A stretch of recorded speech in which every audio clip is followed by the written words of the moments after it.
Leaky roofs, broken desks and chairs, cracked floors and crumbling classrooms are some of the unpleasant sights you see when you visit some of the local education authority Lea schools in the Federal Capital Territory.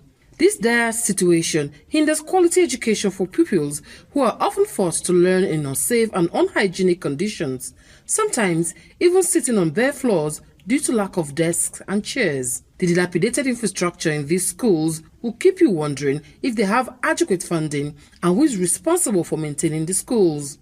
First of all, we have the UBEC, which is in controlling the whole nation, and we have the UBEC that is like SOBEB in the states, and we have LEA that is a local education authority, and all these things we are working together hand in hand to see the progress, and there is money allocating to each parts or department or section that is being used in order to run up the activities.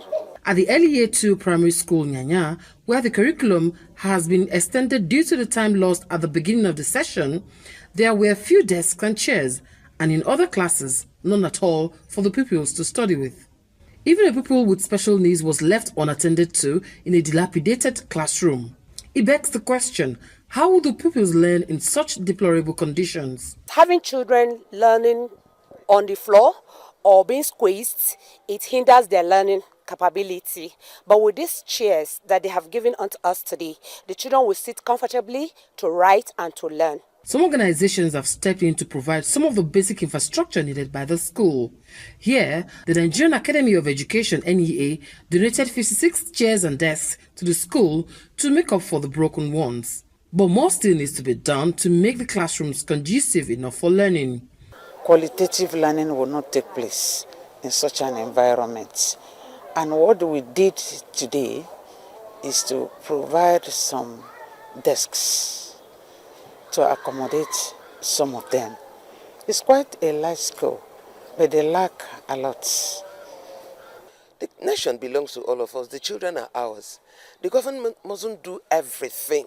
So that's why we are here, to start off with this, so that others will take a cue.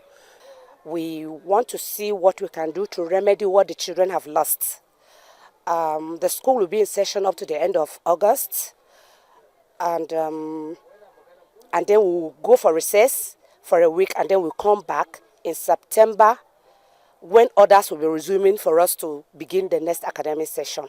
Local education authority officials say the FCT schools need more collaborations with organizations and well-meaning Nigerians to assist in providing and maintaining some of the school infrastructure. We are aware too that education for us is the responsibility of all.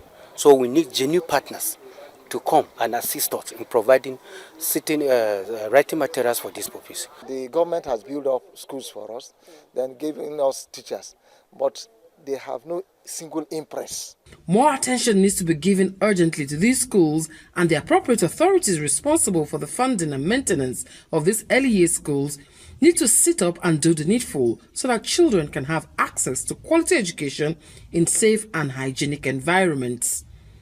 Juliet Obata, Arise News.